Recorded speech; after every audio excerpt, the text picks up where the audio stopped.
Hello and welcome to the Gooner Talk. Back again with you guys for another show, for another episode of our Let's Talk Arsenal series, our twice weekly show on a Tuesday and a Friday every single week at 5 p.m. UK time, where you guys are the stars of the show and we effectively put a lot more emphasis onto the chat box and we get your thoughts and we discuss lots of interesting topics that are obviously Arsenal related or Arsenal social media related. We get a little bit deep sometimes with some of the discussions and we talk honestly about different facts and figures and stuff to do with the club and the social side of things and Twitter and all of that fun stuff.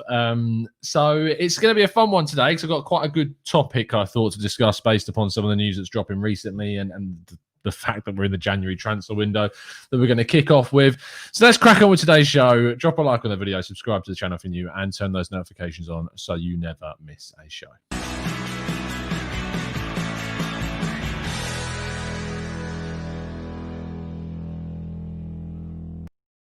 So first things first, a massive thank you to our sponsors. I will revisit this at a halfway point during the show, but we are now just hours, less than that, 2.5 hours away from the draw closing on the signed Patrick Vieira shirt, which is this week's prize. There'll be a new prize starting at 7:30 for next week. It's, as I say, best of luck to everyone that has entered. At the halfway point of the show, I will be revealing which one of our members has won the free ticket into the raffle. So make sure you stick around until 5:30 to find out which one of you members will be receiving the free ticket for the draw. And if you'd like to get involved, this is a worldwide raffle. They ship all over the world, football prizes. So get involved, buy a ticket to sign a possibly signed, authenticated certificate accompanying signed Vieira shirt. So check it out, get involved. Link is in the description, but we will revisit that at the halfway point of today's show. Best of luck if you did get involved in the draw this week and if you bought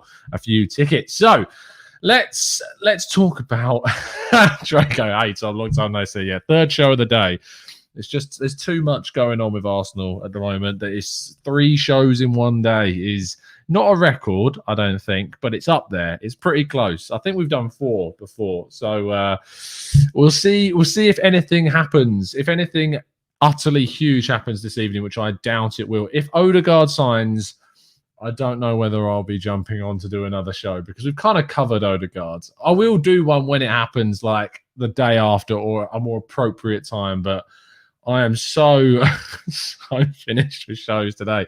We're going to be here for the next hour until 6 o'clock talking to you guys in the chat box about plenty of different topics. And we're going to kick off the show talking about Edu because I kind of want to discuss this. And I know it's kind of a sensitive topic for a few people talking about Edu and that they're not particularly big fans of him. And maybe it's an opportunity to talk about maybe that your mind has changed on Edu and changed to talk about what he's done in the short space of time that he's been in, what he's done around kind of the evolution of Arsenal since Raul saying, yeah, he's moved on. But I want to know your thoughts. I want to know how you perceive him. What do you think of him right now? Based upon the fact that we've moved on people in the transfer market, we've got rid of Saliba on loan, Kolasinac on loan, we got rid of Ozil seemingly, Socrates is gone. We look like we're bringing in, hopefully, Martin Odegaard as well this January window. We've brought in a backup goalkeeper, which was an area of concern for a lot of people. What has changed about your view? Or are you a person that always was kind of backing him? Did you see what happened in the summer with Gabriel and Thomas Partey coming in and you saw those signings and were like, you know what? We've needed a really good centre-back and needed a really good central midfielder for a long time. And Edu's come along and he's signed those guys. Now, there's a last one, the Willian thing, which I know comes up a lot, which I want to clarify before we go into the comments. Willian, I know for a lot of people, like to associate the deal with Edu. And I can categorically tell you that the man responsible and wholly responsible on a large proportion of the deal, I'm not going to go into too many details about it because it'll be unfair on the sources that have said this, but Raul Sanyehi is one of the big factors in that deal happening, in Willian coming in. And for that reason, I don't find the criticism of Edu in regards to purely Willian a genuine kind of criticism towards him, because Raul Sanyehi and the stink of that man is all over the Willian deal. So just to give you kind of the background before we throw in kind of those accusations, just to give you the background on that side of things. But I'd love to know what your thoughts are on Edu and see what ultimately we're going to get into with these discussions. Glenn Cook says, as much criticism Edu has received, almost unfairly at times, he deserves the praise for the way he's rebuilding our squad with smart movements both in and out of the club. And it's the fact of it's going in both directions, is that we are moving players on that we need to move on now. We are keeping players at the club that we need to keep. Rob Holding signing up to a new contract is also something positive. We've got Smith Rowe's contract is in negotiations as we speak, and that hopefully will be sorted in the near future. You've got the likes of Bukayo Saka and Gabriel Martinelli also signing up to new contracts, and that was very much influenced by Edu and Arteta working in combination to get those done. And then you've also got the players that he's brought in Gabriel Gabriel Maguire, who I still pronounce incorrectly, Thomas Partey, Runnison. That's a bit more questionable. We can talk about Runnison. That is certainly one that I would go, not so sure about that one, Edu. I think maybe there's a reason as to why we've had to go out and get a backup keeper in January. But you've also done that, and that's seemingly done. And we're moving to get the creative player in too. Anne says, I still think he's got a lot of work to do before I'm convinced that he's the right man. We should reserve our praise until we're top of the table. Then his work will be done. I think, Anne, you might be waiting a long time for that. But if that's the benchmark for you, then that's the benchmark for you. I can't imagine anyone. You could have the likes of Ralph Rangnick coming in. I'm not sure he'd get us to the top of the table at the moment. But it's going to be a long process, and I'm hoping that we can stick with that throughout. Noah Wheeler, who is one of our newer members, says, I like having younger people in management. The game has changed so much over the last 10 years that it's almost imperative to have people who are connected with the younger crowd. I like the positive spin you've put on the facts of something that I've put out as heavy criticism over the last kind of year, is that Arsenal got a very young executive base at the club. You've got Edu that's 42, Josh that's 40, Vinay that's 40, Arteta that's 38. It's a very young executive bunch. We've now got Richard Garlick coming in. I think it's Richard. To be head of football operations. I think that happens towards the end of the season, that he's going to be coming in at the end of his kind of tenure with the Premier League, who is an older head. So that will give us some experience too. And you've got a nice mix of things there. So I think that's a nice positive spin to put on it, Gary.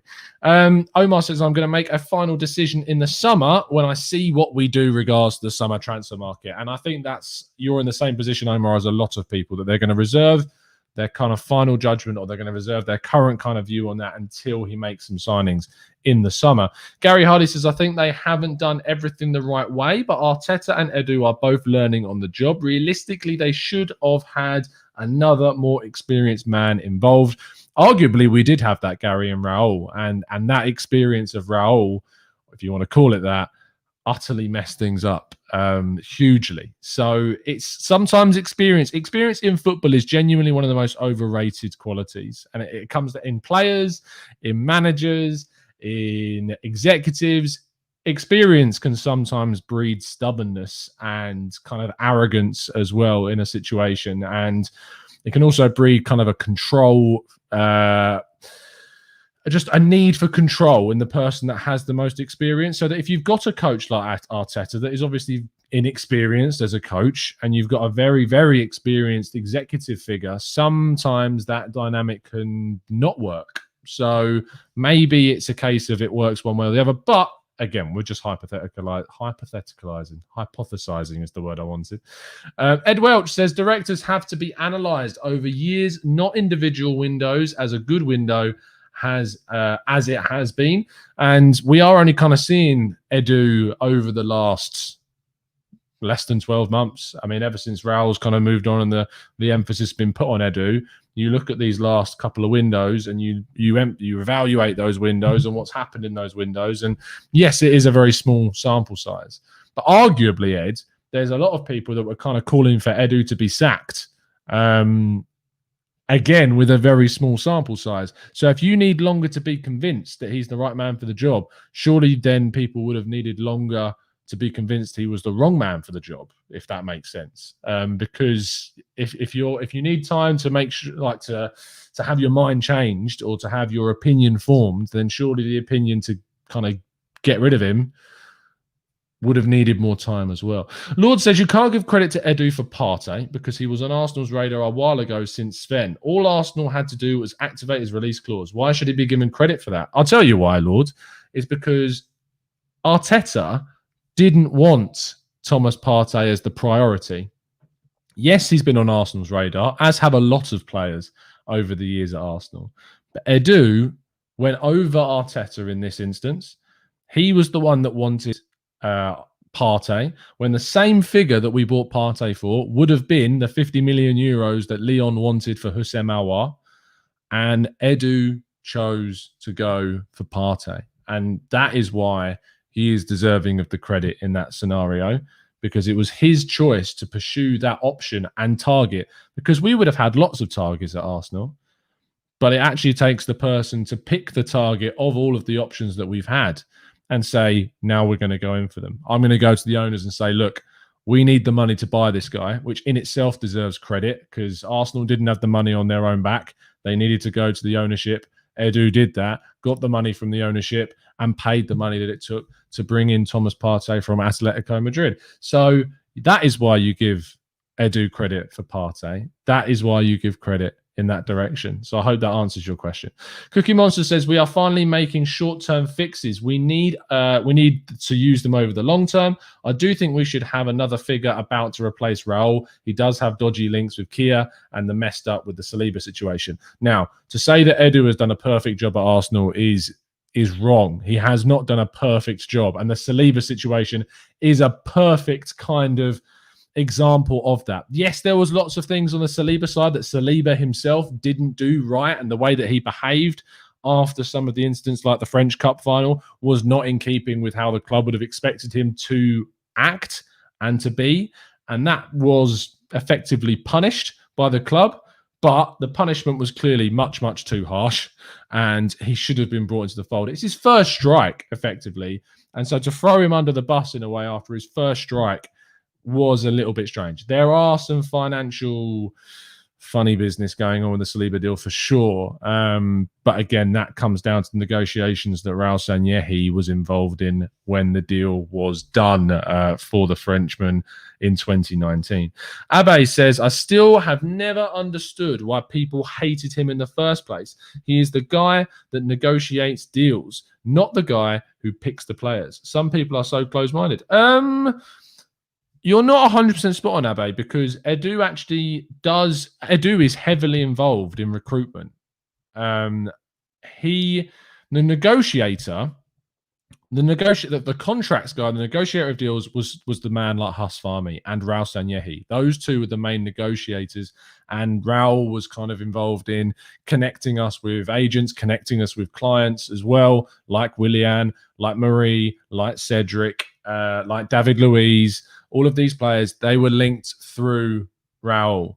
Now, Edu is very much involved in a negotiation process and to try and get the deals over the line. He was the one that contacted Brighton about Ryan. He's the one that would have contacted Real Madrid about Odegaard that's going on currently. And ultimately, he is still very much involved in, as a technical director, which is a position whereby his philosophy and the way he sees football works in tandem with Arteta to implement a style in the long term. That has been identified through Edu picking more physical players, like we saw with Gabriel and we saw with Partey. Those two players in particular. And if you actually listen to the interview that Edu did during the summer, and you can still find it on Arsenal's website, or if you Google it, Edu spoke about the type of players that Arsenal were bringing in, and Gabriel and Partey specifically fit the profiles of players that they wanted to add because they were more physical, they were more athletic, and they would enable us to compete much better on a football pitch. So Edu is very much involved in the choosing of targets still, and that is why he was heavily involved in choosing the Partey deal. Let's have a look. Ed Welch says, I don't know, Tom, maybe I begrudge Edu over the Willian signing. That being said, more smart business like this window in the coming seasons, I'll forget those mistakes. Again, I want to put this out there. Raul is the guy you should be looking at regarding Willian. Edu is not the man you should be pointing your target on. Raul was the man more heavily involved with the Willian deal than Edu. That is, I can't say it enough times. I've said it so many times that Raul was the main guy for the Willian deal. So it's not really a stick to beat him. The Saliba situation, Alex Runnison, Edu all the way. And feel free to criticize him for those mistakes, because those were mistakes on Edu's part and certainly of worth criticism. But the Willian is not, it's just not the... on Edu's back. It's on a man that is no longer at the club, and the club made the right decision in sacking him because he was sacked, allegedly, as we always have to say. James says, Willian at the time I thought was a pretty good signing, and ironically, I did too. Like, that's the thing, is that even if Edu was kind of responsible for the Willian signing, Willian at Chelsea last season and the year before was okay and good. Like, he was a good player. He was producing more. He was in the top 10 chance creators in the Premier League. He was scoring goals. He was assisting chances. Willian this season has performed horrifically. He has been dreadful. And his form is not down to Edu, or not even down to Raul, who signed him. It's not down to those guys. That is down to Willian. And I think a lot of people at the time, I know there's a lot of people who also turn around and say that I didn't want him, and that's fair enough. And I know that there was a lot of people that didn't want him, because I remember doing shows at the time that we were linked to him. But you also have to think about the fact that Willian was a lot better than what we have seen from him. The last season, Willian was a lot better than what we've got from him this year. That is a fact. Like, no one could... I don't think it was easily predictable that you would see a drop-off like we have seen. You may have been able to predict that he may have not been as good as he was at Chelsea, but to predict that he would have been this bad in comparison to what he was like at Chelsea is just, I don't think, possible. It's just, the level he's dropped off has been absolutely insane. Absolutely insane. Fubar Gunner says, the thing which makes me feel positive is the players we are strongly linked with. Most sensible Arsenal fans like the linked players we are linked with now, like Buendia, Bissouma, Bertrand, Ivan Toney, and now Odegaard, etc. And they are. And it's very nice to finally be linked to some of these players that are so much more sensible, that have got a Premier League vibe about them, like Buendia, like Bissouma, that Arsenal are clearly interested. Bertrand, and hearing the information about Bertrand recently, and the fact that he's got 6 months left on his deal, he's 31. He would come in on a short-term deal, you'd think. Good cover for that left-back spot. It's a really... And he's played well, and he's a good player, Bertrand. It's not like the Cedric situation. I know he's coming from the same club, which makes it very easy to kind of compare those two. But he's actually a good player and has started many, many of their games. And I'm surprised they haven't tied him down to a new contract. That is a smart bit of backup business to bring in Bertrand behind Tierney. I think it's a really good bit of business, and I'm pleased that is something that the club are pursuing for sure. Matt says, being linked with Tyrick Mitchell, is that the Crystal Palace left back? I think he would be a great signing.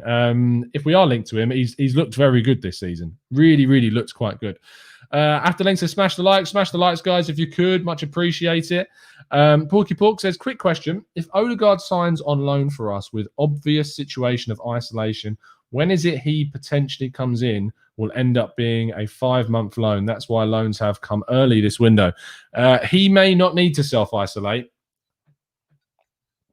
Or rather, he shouldn't need to self-isolate unless he's come into close contact with Zidane, in which case he will. But I saw reports this morning saying that he was not in close contact with Zidane, which a lot of comedic people found quite funny because he's been nowhere near Zidane's sort of thoughts around the team.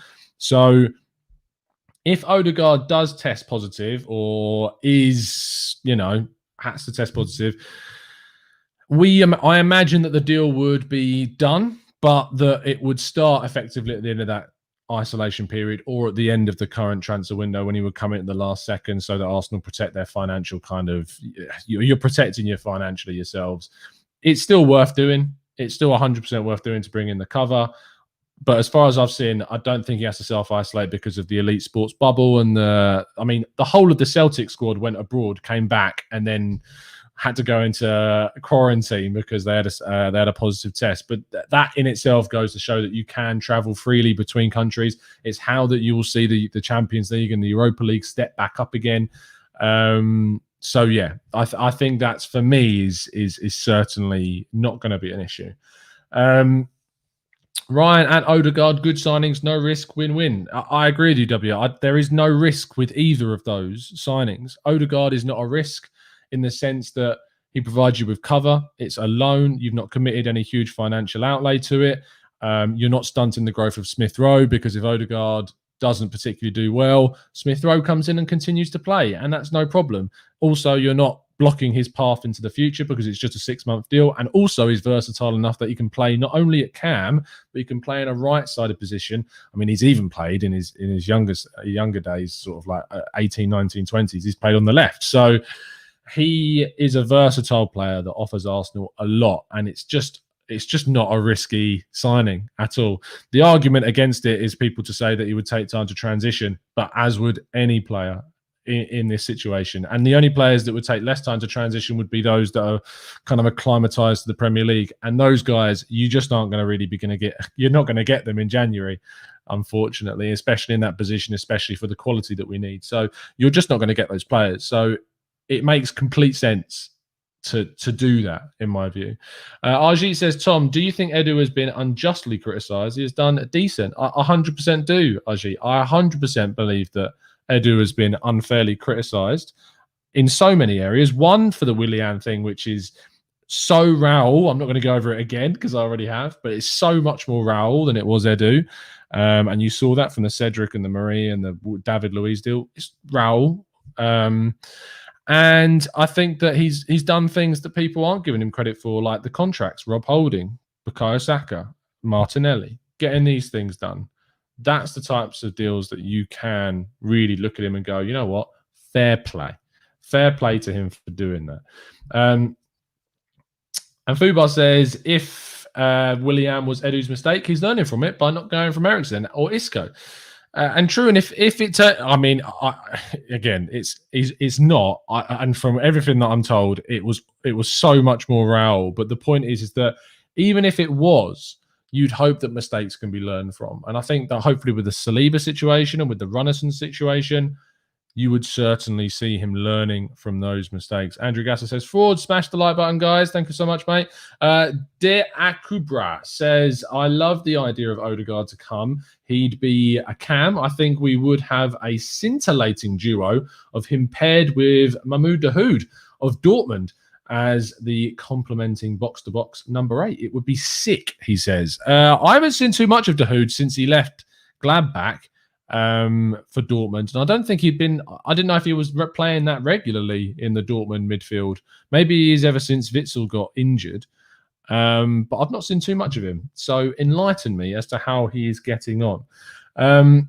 Eusebius says, this has been the best January window in a long time. Imagine from signing Czech in a summer window to clearing Deadwood to getting the right players. Is this even Arsenal? It is nice. It's a really kind of nice, refreshing change from what we're used to. It's not like last January we brought in Cedric and Marie. Like, bringing in Matt Ryan is a sensible signing. Bringing in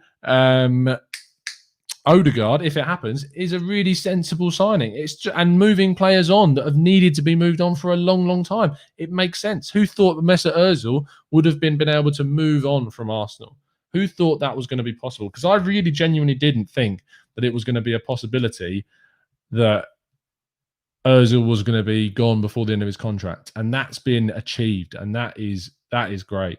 Hilmi says, is there any decent left back at the under 23s? Well, Boller is 22 years of age, but his level in comparison to Tierney is a lot lower. But you wouldn't necessarily describe 22 as kind of a youth project anymore. I imagine he's one of those players that when his contract ends, or we'll just move him on and sell him. because he was at Rochdale, I think it was. He's come back from his loan. Maybe as cover. If we get in a left back before the end of the January window, maybe we'll see him move on, and maybe Boller will just decide that he's never going to be getting into the Arsenal first team, especially with Tierney there. I might as well just move on. So maybe that is what will happen. Vinny says, who else goes out to make room for these signings, Tom? Ryan takes the final place freed up. Is a good question. My sense is that it will be Runnison who goes out on loan until the end of the season. That's the only one besides Mustafi that I can think of as kind of expendable right now as a player. So I think it will probably be Runnison that gives up that spot for Matt Ryan, because if we need to go with a third choice goalkeeper and we're desperate, then you bring one of the kids in. You bring a Okonkwo, or you bring in Hein to play, and that's what we would do.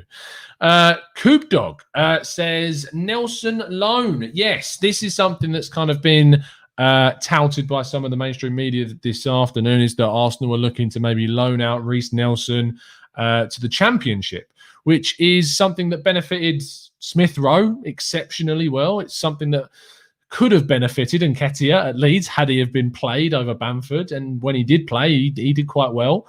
So Reiss Nelson getting a loan is certainly something that I am in favour of. Of the three that I am quite critical of, being Nelson, Willock and Nketiah, Nelson's the one of the three that I'd be more inclined to say invest more in this guy, sell the other two.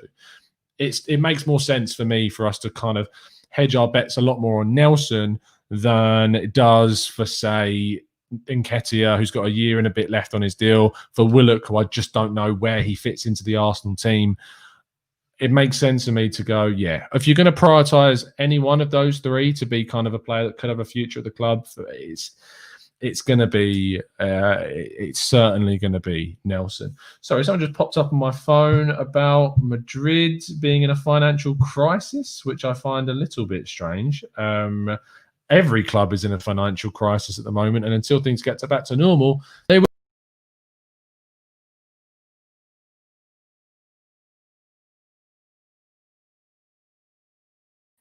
I do that every time, and I was talking to Christopher Fung about this. This mouse, right? This mouse has got a back button right there, right there. And so all I do is I slip, my finger just slips onto that back button, and it's like, see you later, stream. Don't want to be part of it anymore, and that happens. So apologies. Apologies for that. Everyone in the chat knows what happens now. As soon as I disappear, they know exactly what's happened. The back button, hashtag back button in the chat. Oh, it's just so irritating. Anyway, that kind of hits us at a good stage, to be honest. Yep, I've gone. Tom's gone. See you later. Day off, Tom. Bye-bye. Let's do the draw for our members. If members, hopefully, there are 20, how many is it? 24 of you, I think. Yes, 24 members that have signed up to apply for their free ticket. So let's just share the screen for the random number generator. If you would like to get involved with the prize draw for the signed Patrick Vieira shirt, then the link is in the description. You need to go and buy a ticket, and you could be in a chance of winning a signed Patrick Vieira shirt with the certificate of authentication. But there is 24 of you. I'm going to generate a random number a few times here just to reset it. What I'm going to do now is I'm going to go 5 clicks, and then on the 5th click, the person with that number gets the free ticket. So let's do this. 1, 2, 3, 4, and 5. That is number 18. And that is, who is number 18? It's Alex McCarthy, who is someone who's been on the channel, which is quite cool. So congratulations, Alex. You have won our free ticket into the draw. So congratulations, Alex. You've won a free ticket into today's draw for the Patrick Vieira signed shirt. So congratulations, Alex. Well done. Well done. Let me just throw that back up on the screen for you so you can see what I'm talking about, everyone else. If you aren't a member, you can still, of course, there he is. He's won. The actual draw is at 7:30.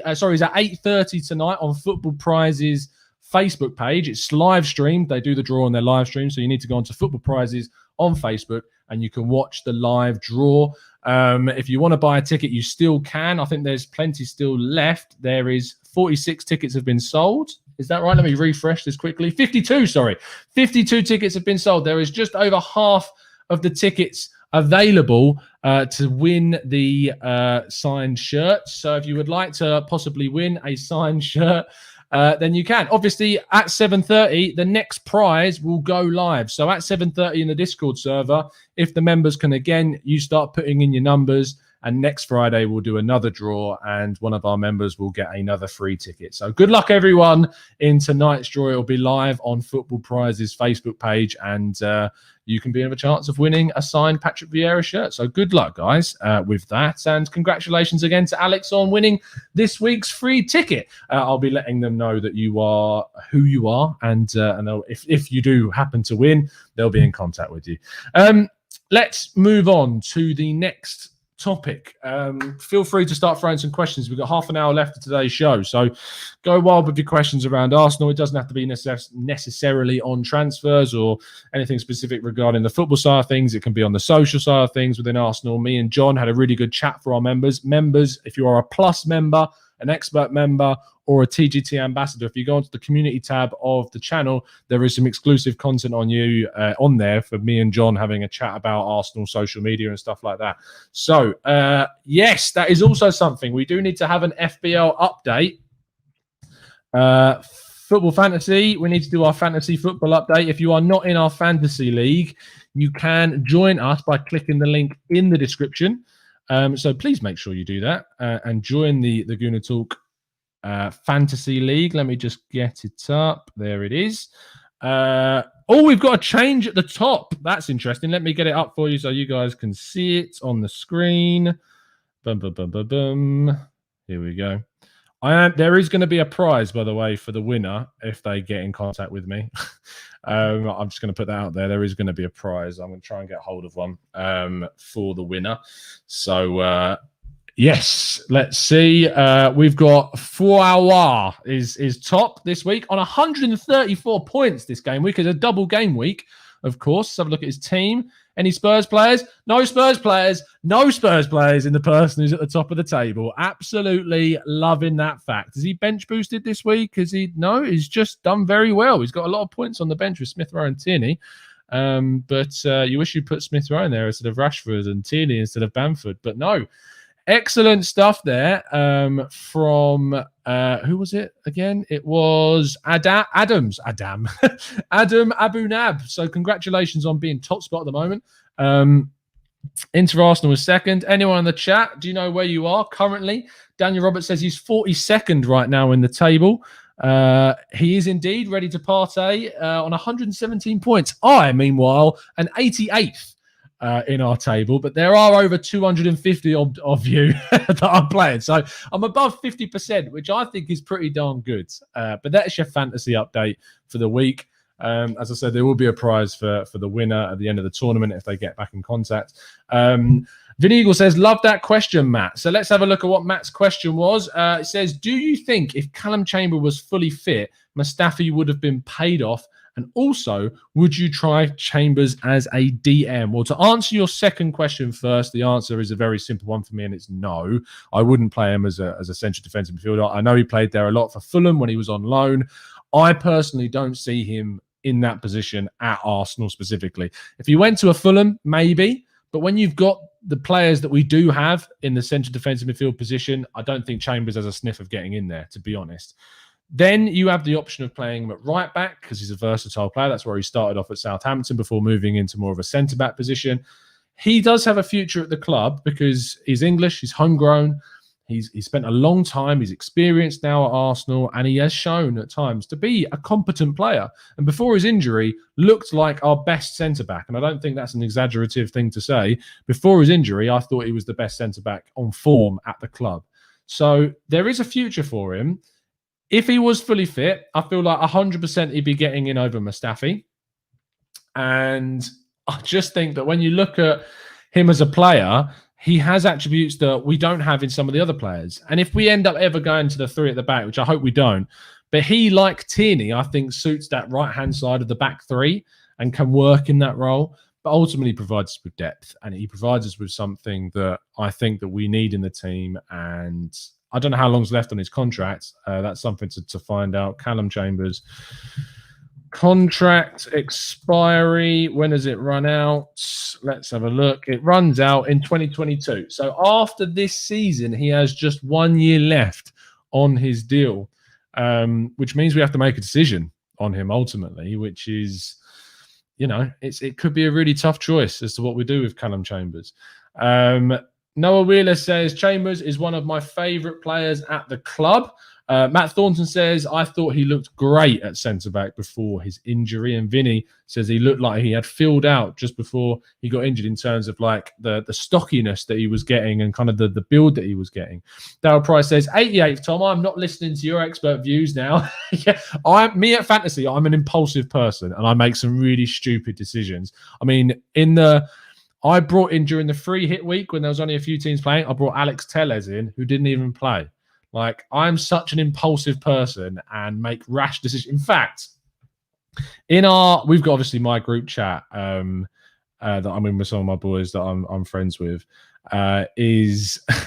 We've got there's some characters in there for sure. And what one of them decided to be funny was to basically give a biography of each of us. There's 8 of us in the chat, seven of us in the league.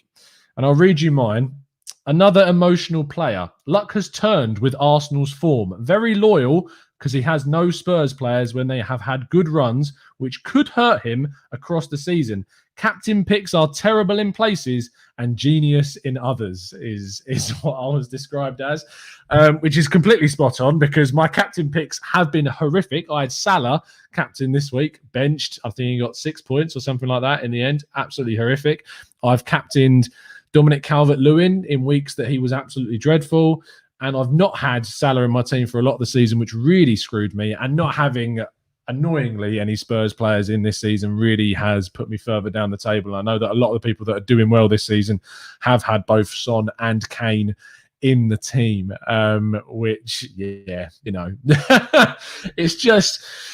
It is what it is. I'm a loyal guy and I hate Spurs and I just refuse to have any of their players in my team. And yes, it does hurt me, but it is what it is. And I will stay loyal to the Gunners always, even in my fantasy picks. So that's why I'm as far down the table as I am.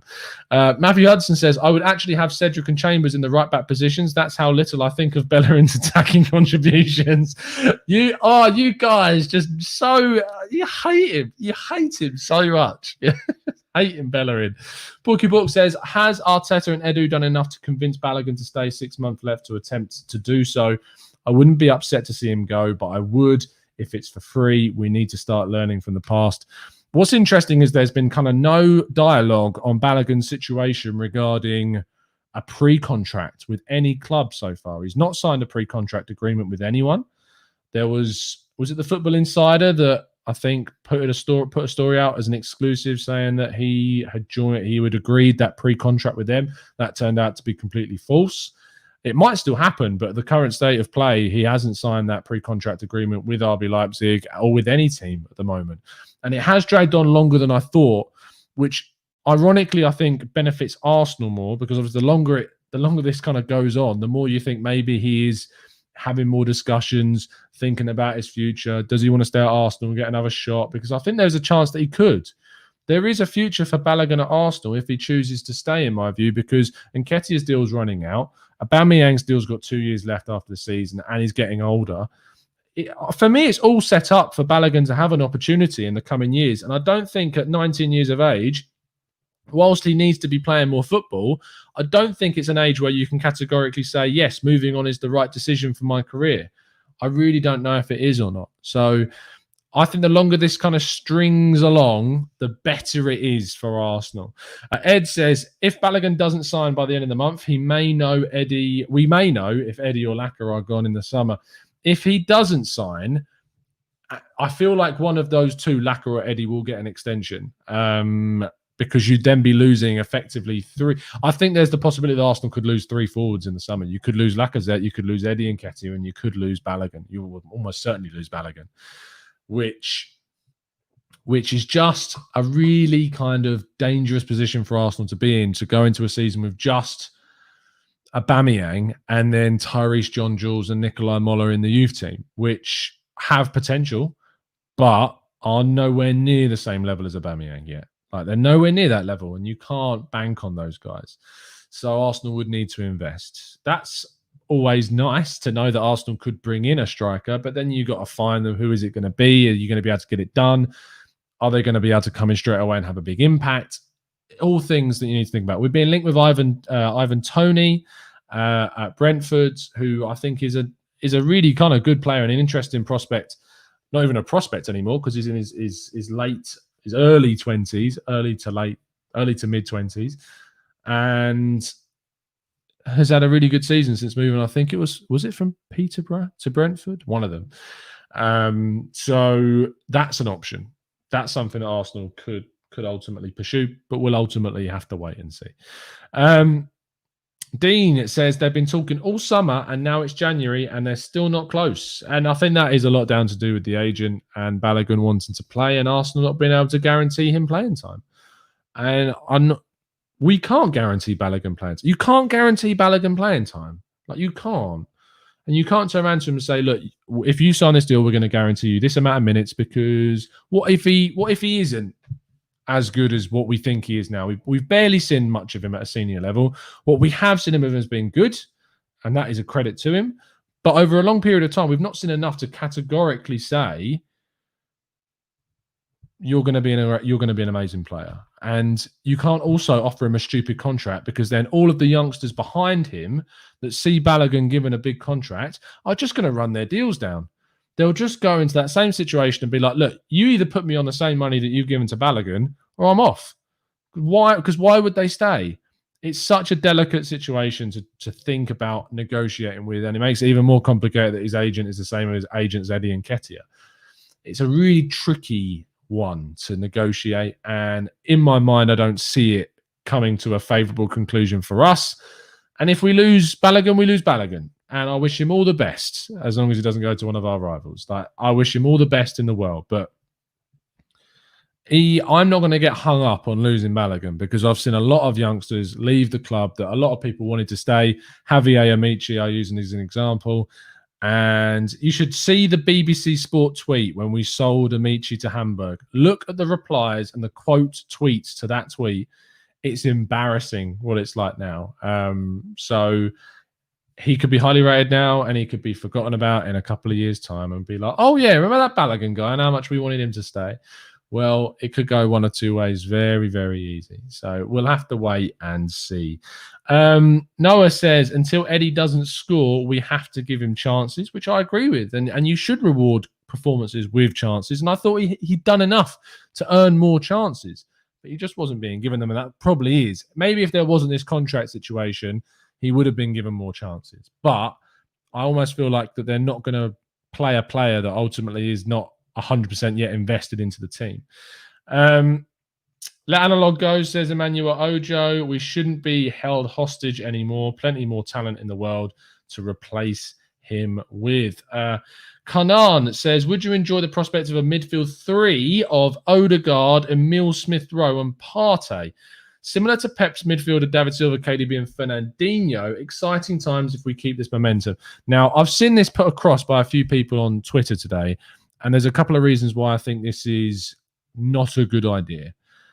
Arsenal, Partey is not a single pivot.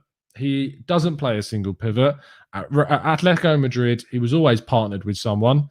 And I feel like the way that he plays and the way that he gets further up the pitch, if we're hit on the counter and Partey has progressed the ball up the pitch, we are going to be left so exposed, because Odegaard and Emile Smith-Rowe, whilst can do a lot of running, aren't going to be able to give us the defensive cover. The example that you've used there, Kanan, which is a solid one about Manchester City, is that they can play that way because they are that good.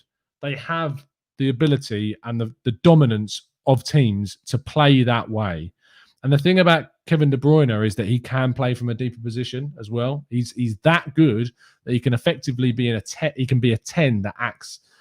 Sorry, he can be an 8 that acts as a 10, because he's so good across the whole park and the way that he commands the pitch of his passing and his presence, he can play that role. Arsenal don't have the quality in midfield to play with a single pivot and 2 attack-minded number 8s. It just doesn't work. And also one of the reasons why Odegaard has not been given opportunities at Real Madrid is because they typically play in that same system that you've just mentioned. They play with the number 6, which is Casemiro, and then they play with 2 number 8s when it's possible with Kroos and Modric, those 2 number 8s. That's how they've played. They've never really wanted to play with a number 10. And that's why the likes of Isco and Odegaard have not been getting regular minutes, because there's no place for them. After Mesut Ozil left, they shifted away from using a number 10 and a transition to play with a single pivot of Casemiro, and prior to that, Xabi Alonso, and then the 2 in front being Kroos and Modric. So no, the answer for me is no. Tactically, it just doesn't make sense with the players that we currently have. Let's go to Akene, who says, Tom, why are you scared to allow the boys to play football? Partey, Odegaard, and Emile Smith-Rowe. Emile Smith-Rowe has shown his defensive prowess. Relax. It's because of the way that Partey progresses the ball. If you had a number 8 of Kevin De Bruyne's quality, I would say yes. But we don't have that. We don't have that quality. So Partey needs to play, in my view, with someone with him so that he can progress the ball up the pitch and he's given that security to be able to be that single pivot. That's it. I just don't think it's the way it goes for me personally at all. And I don't agree with Rydog what you're saying at all. Feel free to find me the videos and send me, and then I'll hold my hands up. But no, I don't believe so. More down to the fact of the personnel that we have. He may have played as a single pivot at times at a club like Atleti that can play 2 centre mids like Saul and Koke ahead of him. But Arsenal don't have those styles. It's always, and whilst it looks like a 4-3-3 at Atletico Madrid, until you have the quality centre mids to play ahead of Partey, you can't do it. It's so situational. It's so situational. Lewis says, feel like Eddie and Joe have suffered from being kind of good enough to be in the squad, yet never had that run on loan like Emile Smith-Rowe did. Now Balogun feels would be better than Eddie's mediocre team. Maybe, but I just think that I just can't see the quality in the 2 players. I really can't. Self-implosion then. I can't see the quality in those 2 players to see them have a long-term future. Emile Smith-Rowe has jumped into this team and been completely different to what we've seen from those 2. And has shown in those 5 games why ultimately he deserves to be given these chances and given a new contract. Whereas Joe Willock has never done that for me. Nico says, Rydog, are you a fraud? The answer is yes, he is. Martino says, Tom, are you a Partey breaker? I don't know what the Partey breaker is, mate. Ginge says, why not try Mainsley next to Partey? It's never going to happen. I've asked for it before. It's never going to happen. It's never going to happen. Rydog, again, feel free to just find the video, link it to me, and I'm saying that it will work with a single pivot if you've got the centre mids in front of him. That's when it will work. That is when it will work. Until we have the centre mids to play in front of him, I don't believe that will work. If I've changed my mind, I've changed my mind. And again, if you're not okay with people changing their minds, you're not welcome in this show. That's how I would always say about things at TGT, because people in the chat box should not ever be chastised for having an opinion they held months ago. If you want to change your mind about things, I encourage it. The whole point of today's show is about Edu asking if you've changed your mind about him. So, if you're going to start calling, in fact, you know what? I'm going to put a ban, not necessarily a ban, but I'm going to start frowning upon the use of the words flip-flop in the chat, because I don't like people being described as such. Because if you want to change your mind on something because you've got new evidence, because new stuff's been given to you, I think that ultimately it's something that should be encouraged. People should be encouraged to change their mind on things because you're given new evidence. So if you're against people changing their minds, you're not welcome in my chat box. Balaji says, why not try Pepe as a false 9. Again, the amount of people that I've seen suggest kind of put Pepe into different positions just makes no sense. Just makes absolutely no sense why you would put Pepe into positions that he's never played just because we spent so much money on him. He's a right winger. It's not worked. He needs to be playing closer to the striker on the right-hand side. It's oh God. It's just I can't do the Pepe thing anymore. We've spent too much money on him. It's a failed experiment, and for that reason, it's just it's just not worked. Unfortunately, it's just not worked. Lord says, if not flip flop, why not sandals? Sliders have a sandals. Now we get into a discussion about sandals. I think ultimately that is where we've got to go from now. Is we've got to have discussions about the type of footwear that could be used to describe people that are welcome in the chat box.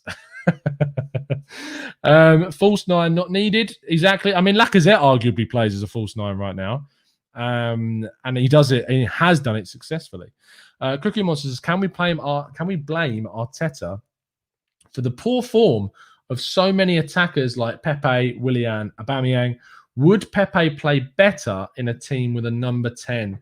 Well, we haven't really seen him play with Smith Rowe, so we've not been able to. We've never seen him play with Smith Rowe. We've never really had a number 10 bar Ozil, and Ozil has played with him, I think. I'm thinking back to the start of the Arteta era. We used Ozil in a number 10 role, and Pepe did play. And I can't remember how successful it was, but I think Ozil had a decent time. Never really got any assists or anything like that. But maybe it would work. But the thing is, the Pepe situation, I'm not really willing to invest too much more time. I'm not really willing to invest more time in Pepe because it's just not worked for me. He can't seemingly implement what he did at Liga and Lille on the Premier League, and that for me is a problem. So yeah, I tell me if I'm wrong in the chat box, but I can't justify giving him more time over someone like Saka at right wing. I can't justify that anymore. I don't think there's any legitimate argument to say that Pepe should be starting over Saka at right wing. None. I don't see any argument at all that points towards Pepe being given more opportunities than Saka at right wing. It just doesn't. It does not make any sense to me. Tom says, "Yeah, look at Tom. He hated Cedric, and now housed to his journalistic grandeur after his latest masterclass. Still not a big fan of him, but I'll hold my hands up and say that he did well. Still not a fan of the signing at all." Borky Pork says, Tom's allowed to change his mind. We're still waiting on him to do so with Bellerin. If Cedric does really well until the end of the season and earns that spot, then you'll see me turn around and say, you know what, fair play, Cedric. Fair play. But until that happens on a consistent basis, it's not going to happen. It's not going to happen. And I've not seen enough poor performance from Bellerin so far to convince me otherwise in that sense either. Ed says the Pepe money is spent. Better for everyone to move on from him. He will do well back in a France and a French team, most likely. I agree with you.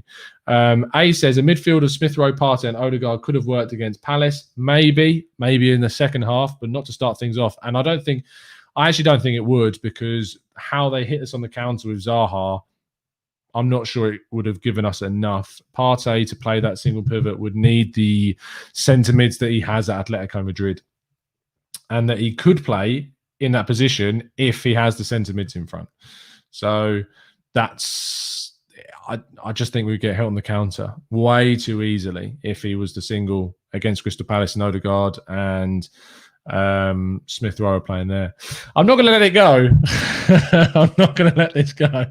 Kanan says, what type of partner would you like for Thomas Partey? Basuma all day long. Like, it's not even a question. Basuma or Uwepu at Red Bull Salzburg. It has to be a double pivot at Arsenal, because I want to see us play with a number 10. I know that Liverpool can play without that, or maybe they can't. Maybe it's getting to the stage where now they're doing in number 10. But yeah, I would like to see us play with a double pivot, because I think that tactically it works for the wide areas, having the two players either side. So you've got the left-sided centre mid playing the balls out to the left-hand side, the right hand doing the right-hand side. And I think tactically, when you've got such attacking fullbacks, you need the double. And I'm not sure that you might be able to still get it with the two eights with the number 6 behind, but I think it's too open for me. It's just a little bit too open. Peter says, Tom, the one thing I've noticed, although I have not watched the team lately, is that when Pepe was playing the right back, which was Bellerin at the time, he kept moving infield and taking the space Pepe would run into. I think that's because Pepe's so far out wide and that he sticks so much he sticks to the touchline that Bellerin doesn't really have much choice but to go inside, because Pepe is so far out wide. I think you may have got it the wrong way around. I think Pepe's positioning affects Bellerin more than it does the other way around. And there's no argument to say that that's not the case, because no matter who Pepe has played with, he's always so far out wide on the right. So far wide on the right that it just doesn't... For me, it affects Bellerin's play more than it does Bellerin affecting Pepe's play. It's just my view on that one. So I hope that clears up. We've got time for a couple more points before we wrap up today's show. If you haven't dropped a like on the video already, I'd really appreciate it if you could. We've got nearly 300 of you tuning in, so much appreciate if you could drop a like on the video. Sophie King Cat says hello. How's your day going? It's going good. Thank you very so much. I appreciate the question I'm asking. It's this a third show of the day. So yeah, I'm hoping that's not a name that's made me say something. No, I don't think so. It's just a weird name. MYT says, I don't think people realise how ridiculous it is to play Emil and Odegaard spontaneously. I think they can play together. I just think it means Odegaard playing on the right-hand side and playing in the right wing slot. But then where do you put Saka? It gives us a lot of rotation. It gives us a lot of options just by bringing in the one player. So, yeah, I think that it works to bring him in 100%. Oh, yeah, I suppose that's how it works. Dubo says, do you think Arteta's comment about Papa being professional was a dig at the mole? Did he say some? Yes, it was. Oh, sorry. Yes, 100%. And Socrates deserved the warm goodbye that he got, because he has only been a professional. Only been a professional for me. Ed says 4 more quick videos and you can call it a day, Tom. Thanks for the great content. Yeah, God. Cookie Monster says, do you know what Odegaard's key pass stats are? No, I don't. I know they're passing into his final third, and passing into the box is very good, though. So key passes are a weird stat. I'm not a big fan of key passes. A key pass is like a pass that sets up a clear goal scoring opportunity. And I think that Odegaard's kind of really good with the second pass, the pass to the player that then plays it to the final ball. I think that's kind of where his game is better. So you don't necessarily see too many. But when you look at his passing to the final third, that's where he's best for me. Anyway, that's going to wrap up today. Again, if you have not already entered the competition for the Patrick Vieira shirt, please make sure that you do. There is only an hour and a half left for you to enter. Let's see how many tickets have been sold so far. 62 have now been sold, so 10 more people have bought tickets. They are going like hotcakes with just an hour and a half left. So if you want to be in with a chance of winning the signed Patrick Vieira shirt, as thanks to our sponsor, Football Prizes, then yeah, and good luck on the stream. You can buy as many tickets as you like. The stream will be at 8:30 on Football Prizes' Facebook page. So tune in. Good luck. Congratulations to Alex, who won the free ticket this week of our members. There will be, of course, another opportunity to win another free ticket into the draw next Friday. We will reveal the prize. We'll be tweeting it out later today, the next prize for next Friday, but it'll be running for the moment whilst Football Prizes are sponsoring us every single week from 7:30 to 7:30 every single Friday. And yeah, so fingers crossed for you guys, and fingers crossed one of you lot win it. I'd like to see one of us win it. So if you do, and if you are the person that wins it, please let me know. Please tweet me and tell me that you've won. Good luck to everyone with that. If you could drop a like on the video, guys, I'd really appreciate it. And I will see you tomorrow morning for the preview of the Southampton game, which I know is it's kind of midday, so there's going to be barely any time between the actual preview and the game. But I'm completely worn out today with shows. 3 shows today is enough for anyone. So thank you so much. Speaking honestly, I might not even get around to doing the preview because it's so hectic. I do start work at 9 o'clock tomorrow morning. But if I do, we'll see what happens. And I won't be on a watch along tomorrow. And I should say that the Raw Reaction show will be at 3 o'clock because I'm working in the Arsenal game. The second time that's ever happened, and it sucks. But I'm working during the Arsenal game. So the Raw Reaction show will be at 3 o'clock tomorrow when I finish my shift, with the game finishing about 2. So an hour after the game finishes, we'll be doing the Raw Reaction show. So make sure you tune in for that. But it's been a pleasure to speak to you guys, as it always is. I'll speak to you again very, very soon. And as always, up the Arsenal.